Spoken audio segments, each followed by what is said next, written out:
کہ پاک زندہ جلالی ببرکت نام میں آپ سب کو میرا سلام. میں آپ کا ہوسٹ فیصل گوری. آئیے ہم لوگ مل کر پاسٹر آصف صاحب سے بات کرتے ہیں اور وہ کچھ اپنے ریویوز دینا چاہ رہے ہیں BTL چینل کے حوالے سے, کرونا وائرس کے حوالے سے, اور آج کی جو پریئر ورشپ پریئر میٹنگ ہوئی ہے, سپورٹ پروگرام. جیسا کہ آپ میرے پیچھے دیکھ سکتے ہیں کہ یہ آج کا جو پروگرام ہے 27 اپریل بروز منڈے. تو میں چاہوں گا پاسٹر آصف سے مل کے بات کرتے ہیں. پاسٹر آصف. جی تھینک یو بھائی, گاڈ بلیس یو.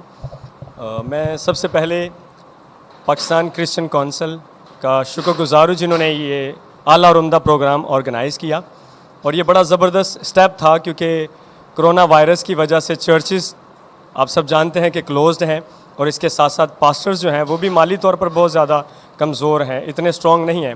سو میں شکر گزار ہوں پاسٹر سلیمان منظور کا جنہوں نے یہ اسٹیپ لیا کہ پاسٹرز کی ہیلپ کی جائے. انہوں نے مور دین 100 پاسٹرز کی ہیلپ کی ہے. میں تہ دل سے ان کا شکر گزار ہوں کہ اس مشکل ٹائم میں, اس ٹف ٹائم میں جو کہ پوری دنیا میں کرونا جو ہے وہ پھیلا ہوا ہے, اکانومی ڈاؤن ہے, بہت ساری چیزیں جو ہیں وہ دفاتر بند ہیں, کالجز بند ہیں, یونیورسٹیز بند ہیں, اور میں شکر گزار ہوں BTL کا, بی دا لائٹ ٹیلی ویژن کا, کہ اسپیشلی وہ آئے, انہوں نے پارٹیسپیٹ کیا, انہوں نے اپنی اعلیٰ کارکردگی دکھائی, اور انہوں نے موقع دیا خادمین کو کہ خادمین اپنے اظہار خیال جو ہے وہ بیان کر سکیں. میں ان کی BTL کی ساری ٹیم کا نہایت شکر گزار ہوں. خدا نے ان کو برکت دے, آمین.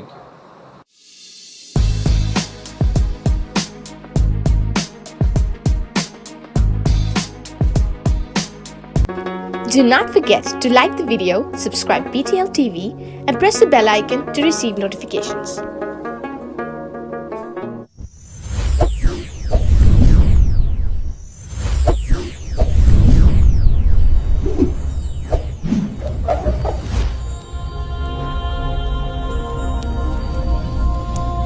Jesus is the light of the world.